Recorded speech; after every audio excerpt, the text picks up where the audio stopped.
Study IQ IAS, अब तैयारी हुई अफोर्डेबल। नमस्कार दोस्तों भारत और यूनाइटेड नेशंस के बीच अगर आप देखोगे तो रिसेंटली बहुत इंपॉर्टेंट डेवलपमेंट्स हुई हैं। स्पेशली क्या था कि हमारे जो एक्सटर्नल अफेयर्स मिनिस्टर हैं एस जयशंकर साहब, उनकी तरफ से एक बयान आया था। उसमें उन्होंने कहा था कि 100% भारत को परमानेंट सीट मिलेगा। हो सकता है कि यहां पर थोड़ा डिले हो जाए, दिक्कत आ जाए, क्योंकि कुछ जो देश हैं वो शायद नहीं चाहते भारत को परमानेंट मेंबर बनाना, लेकिन 100% हम ये अचीव करके रहेंगे। और साथ ही साथ ये आप देख सकते हो यूनाइटेड नेशंस के अंदर भारत ने रिफॉर्म्स की बात की थी। India calls for United Nation security council reforms questions dominance of 5 members, मतलब वो जो 5 परमानेंट मेंबर्स का डोमिनेंस है उसको लेकर भारत ने सवाल उठाए थे। और इसके साथ साथ इस वीडियो के अंदर मैं सब कुछ चर्चा तो करूंगा, लेकिन जो हमारा एक मेन फोकस होने वाला है वो ये भी है कि कैसे अभी रिसेंटली भारत ने जो फंडिंग है यूनाइटेड नेशंस के लिए, मतलब जो भारत कंट्रीब्यूट करता है उसमें बहुत बड़ी कटौती की है। बहुत बड़ी मैं कहता हूं, मतलब 50% से ज्यादा की कटौती की है। तो ये सब कुछ जानेंगे, चलिए आगे बढ़ते हैं। लेकिन उससे पहले ध्यान रखिएगा दोस्तों, आप में से जो भी लोग यूपीएससी की प्रिपरेशन कर रहे हैं, हमारा एक नया बैच स्टार्ट हो रहा है फाउंडेशन, यूपीएससी फाउंडेशन का 26 फरवरी से। इसमें पूरी तैयारी कराई जाती है, प्रीलिम्स, मेंस, इंटरव्यू सब कुछ। तो वो आप ले सकते हैं, या फिर इस साल 26 मई को होने वाला अगर आप प्रीलिम्स अटेम्प्ट कर रहे हैं तो प्रीलिम्स को क्रैक करने के लिए हमारा SIP प्लस, इसको ज्वाइन कर सकते हैं। इसमें आपको काफी मदद मिलेगी। बस आपको हमारे वेबसाइट ऐप पर जाना है या फिर कमेंट सेक्शन में लिंक और यूज करना है कोड अंकित लाइव, ताकि आपको मैक्सिमम डिस्काउंट मिल जाए। और इसके साथ साथ अगर आप MCQs अटेम्प्ट करना चाहते हैं तो मेरे इंस्टा पेज पर जा सकते हैं, वहां पर स्टोरीज में जितने भी MCQs हैं उसको आप अटेम्प्ट कर पाएंगे। चलिए शुरुआत करते हैं और सबसे पहले देखते हैं कि एग्जैक्टली हुआ क्या है। देखिए, आप में से कितने लोगों ने ध्यान दिया, लेकिन 2024-25 का जो इंटरिम बजट पेश किया गया था निर्मला सीतारमण जी के द्वारा 1 फरवरी को, उसमें काफी इंपॉर्टेंट डेवलपमेंट हुआ था। वो ये है कि भारत जो फंडिंग देता है इंटरनेशनल बॉडीज को, ध्यान रखिएगा, मैंने एक वीडियो बनाया था अलग से यहां पर, जो हमारे पड़ोसी देश हैं उनको कितना फंडिंग देता है। जैसे बांग्लादेश हो गया, श्रीलंका हो गया, मालदीव्स हो गया, कई सारा पैसा हम उनको देते हैं ग्रांट्स के तौर पर। तो यहां पर क्या है, उसी प्रकार से जो इंटरनेशनल बॉडीज हैं, चाहे वो सार्क है, बिम्स्टेक है, यूनाइटेड नेशंस है, उसमें भी हम पैसा कंट्रीब्यूट करते हैं। लेकिन 2023-24 में जो हमने पैसा कंट्रीब्यूट किया था उससे हमने लगभग 35% कम एलोकेशन किया है। जैसे कि आप देख सकते हो यहां पर पिछला साल जो हमने कंट्रीब्यूट किया था इन इंटरनेशनल बॉडीज में वो था 866 करोड़। ये मैं सारे इंटरनेशनल बॉडीज की बात कर रहा हूं, चाहे बिम्स्टेक, सार्क, यूनाइटेड नेशंस, जितने भी इंटरनेशनल बॉडीज को हम कंट्रीब्यूट करते हैं।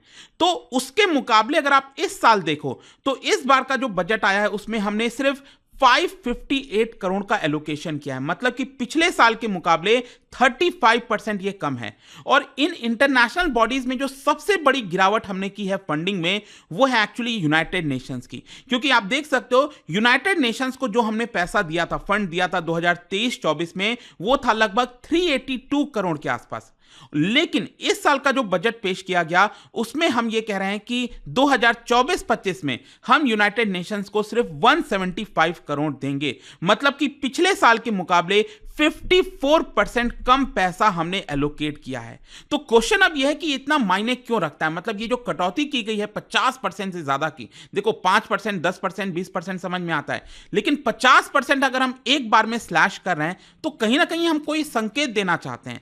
तो सिग्निफिकेंस क्या है, देखो ये कहीं ना कहीं बताया जा रहा है कि भारत लंबे समय से जो प्रयास कर रहा है कि यूनाइटेड नेशन सिक्योरिटी काउंसिल में जो रिफॉर्म्स आने चाहिए वो आ नहीं पा रहा है। यहां पर जो भारत कह रहा है कि आज के डेट के रियलिटी के हिसाब से हमें इंटरनेशनल बॉडीज को रिप्रेजेंटेशन कराना चाहिए, वो शायद नहीं है। क्योंकि हो सकता है कि 1950s में जब यूनाइटेड नेशंस, मतलब उसमें 5 परमानेंट मेंबर्स बने, 1945 जब ये गठन हुआ, तो उस समय हो सकता है भारत वो स्ट्रांग नहीं था, भारत तो आजाद भी नहीं था 1945 में। तो हो सकता है कि उस समय भारत को इंक्लूड ना किया गया हो। लेकिन आज की डेट की अगर आप बात करते हो तो कहीं पर भी भारत आपको पीछे देखने को नहीं मिलेगा। और भारत में सबसे ज्यादा आबादी है, तो आप कैसे भारत को इस बॉडी से बाहर रख सकते हैं? तो कहीं ना कहीं वो एक संकेत देने की कोशिश की जा रही है कि हमें इसके अंदर एक अर्जेंट रिफॉर्म्स लाने की आवश्यकता है। इनफैक्ट आप देख भी सकते हो यूनाइटेड नेशन जनरल असेंबली के 78 सेशन के जो प्रेसिडेंट हैं डेनिस फ्रांसिस, वो अभी रिसेंटली भारत के दौरे पर आए थे जनवरी में, और उन्होंने खुद इस चीज को एक्नॉलेज किया कि यहां पर आज के डेट में जो रिप्रेजेंटेशन है यूनाइटेड नेशन सिक्योरिटी काउंसिल के अंदर जो परमानेंट मेंबर्स का, वो अभी कहीं ना कहीं करंट रियलिटीज से मेल नहीं खाता है, मतलब कि जो रिप्रेजेंटेशन होना चाहिए वो ऐसा लगता नहीं है। और ये खुद बात जो यूएनजीए के प्रेसिडेंट हैं उनके द्वारा ये बोला गया है। अब देखिए यहां पर भारत लंबे समय से एक प्रयास कर रहा है, एक ग्रुप है, आपको पता होगा G4 नेशंस के बारे में। वैसे आप सुनते हो ना G7, G8, G7 हो गया या फिर G20 हो गया, अलग अलग ग्रुप्स हैं। उसी प्रकार से एक इनफॉर्मल ग्रुप है, ये कोई फॉर्मल नहीं है, कोई मीटिंग नहीं होता है, लेकिन हाँ G4 नेशंस का एक ग्रुप है। इसके अंदर भारत, ब्राजील, जर्मनी और जापान आते हैं। इनका यह कहना है कि देखिए यूनाइटेड नेशंस के अंदर हमें जल्द से जल्द रिफॉर्म लाना चाहिए और इन सभी देशों को एटलीस्ट रिप्रेजेंटेशन मिलना चाहिए। भारत आज के डेट में आपको पता ही है 5th लार्जेस्ट इकोनॉमी है, $3.7 ट्रिलियन जीडीपी के साथ, और ये लगातार बढ़ता जा रहा है। हम सिर्फ यूएस, चाइना, जर्मनी और जापान से पीछे हैं। तो यहां पर ब्राजील, जर्मनी, जापान और भारत का यह कहना है कि हमारा रिप्रेजेंटेशन उसमें होना चाहिए, अदरवाइज इसका कोई अस्तित्व नहीं है। जो G4 नेशंस हैं वो लगातार यहां पर कोशिश करते रहते हैं परमानेंट सीट की यूनाइटेड नेशन सिक्योरिटी काउंसिल में, और बार बार इस चीज को प्रेस तो करने की कोशिश करते हैं, लेकिन इसको लेकर अभी तक कोई सफलता देखने को नहीं मिली है। ज्यादातर क्या होता है, ये जो परमानेंट 5 मेंबर्स हैं, आप सभी को पता होगा, यूएस हो गया, रशिया हो गया, यूके, फ्रांस और चाइना, इन्हीं का रिप्रेजेंटेशन परमानेंट तरीके से आपको उसके अंदर देखने को मिलता है। भारत की अगर हम बात करें तो यूनाइटेड नेशन सिक्योरिटी काउंसिल में लास्ट टाइम जब हम गए थे उसमें वो था जून 2020 में, लेकिन वो याद रखिएगा नॉन परमानेंट मेंबर के तौर पर गए थे। और जब भारत को इलेक्ट किया गया था, आप सोचिए भारत को 193 मेंबर्स में से, आपको पता है कि यहां पर वोटिंग होती है यूनाइटेड नेशन जनरल असेंबली में, और उसमें 193 मेंबर्स हैं, वो वोट करते हैं कि किसको वो अलाउ करेंगे।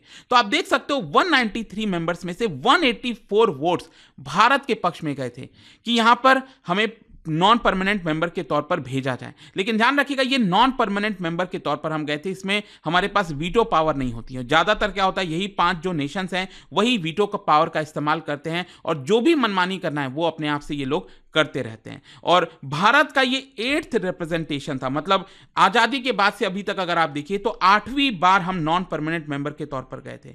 तो भले ही हम 8वीं बार गए हों, लेकिन वो सिर्फ 2 साल का कार्यकाल होता है। जब भी हम इलेक्ट होते हैं 2 साल के लिए बनते हैं, और जो लास्ट टाइम हम बने थे वो 10 साल के बाद बने थे। मतलब हमारा कोई रिप्रेजेंटेशन नहीं था यूनाइटेड नेशंस सिक्योरिटी काउंसिल के अंदर। अब क्वेश्चन ये है कि ये यूनाइटेड नेशन सिक्योरिटी काउंसिल इतना मैटर क्यों करता है, क्यों इतना मायने रखता है। देखो ये यूनाइटेड नेशंस की सबसे पावरफुल बॉडी आप कह सकते हैं, क्योंकि क्या होता है ना कि ग्लोबल पीस और सिक्योरिटी के लिए सबसे बड़ा जो डिसीजंस है वो आपका यूनाइटेड नेशन सिक्योरिटी काउंसिल करती है।